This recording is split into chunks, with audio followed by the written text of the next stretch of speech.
আসসালামু আলাইকুম প্রিয় দর্শক। বাংলাদেশের নির্বাচন ব্যবস্থা নিয়ে সংবাদ যে আমাদের যে আসছে ফেব্রুয়ারিতে নির্বাচন হবে, সরকার ঘোষিত এবং নির্বাচন কমিশন ঘোষিত।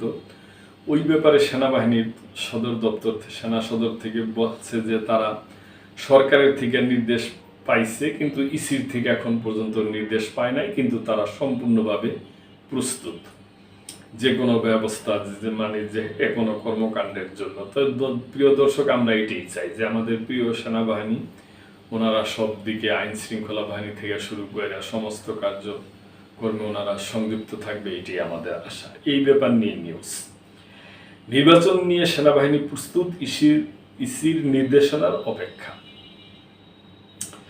সরকার থেকে বার্তা পেলেও এখনো নির্বাচন কমিশনের ইসির পক্ষ থেকে কোনো আনুষ্ঠানিক নির্দেশনা পাওয়া যায়নি। শীঘ্রই ইসির নির্দেশনা পাওয়া যাবে বলে আশা করছে সেনা সদর।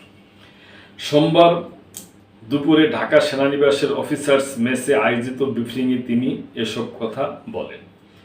শফিকুল ইসলাম বলেন, কমিশন থেকে আমরা অচিরেই নির্বাচনের নির্দেশনা পাব, সেই নির্দেশনা অনুযায়ী আমরা মাঠে কাজ করব।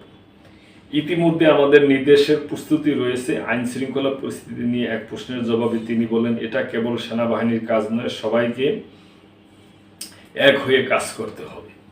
কোথাও কোথাও কিছুটা সমন্বয়হীনতা দেখা গেছে, যেমন পুলিশ জানে না, সেনাবাহিনী জানে না, তখন কিছুটা দেরি হয়। তবে সেনাবাহিনী মাঠে নামলেই পরিস্থিতি স্বাভাবিক হয়। সারা দেশে ছড়িয়ে পড়া মব পরিস্থিতি সম্পর্কে কর্নেল শফিকুল জানান, সোর্স থেকে তথ্য পেতে দেরি হয়, কখনো কখনো ঘটনাস্থলে পৌঁছাতে সময় লাগে। তবে সেনাবাহিনীর উপস্থিতিতে কখনো মব হতে দেওয়া হয়নি। রাজবাড়ীতে কবর থেকে লাশ উত্তোলনের ঘটনায় সেনাবাহিনীর দেরিতে পৌঁছায়, এই অভিযোগ প্রসঙ্গে তিনি বলেন, পরে সেনাবাহিনী উপস্থিত হলে পরিস্থিতি স্বাভাবিক হয়।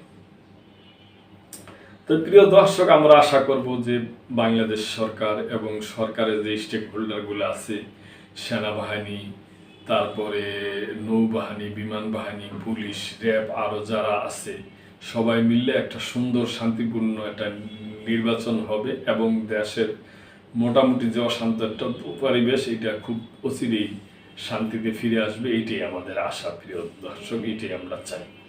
তো এই ব্যাপারে প্রিয় দর্শক, আপনাদের যদি কোনো মন্তব্য থাকে তো অবশ্যই কমেন্ট করবেন এবং আপনাদের সুচিন্তিত মতামত অবশ্যই দিবেন। এবং আমাদের এই চ্যানেল সম্বন্ধে আপনাদের যদি কোনো কিছু বলার থাকে অবশ্যই বলবেন, আমরা সাদরে গ্রহণ করব। আপনাদের আগ্রহে, আপনাদের ভালোবাসাই এই চ্যানেল এই পর্যন্ত এগিয়ে আসছে। তো প্রিয় দর্শক, সাবস্ক্রাইব করে আমাদের পাশেই থাকবেন।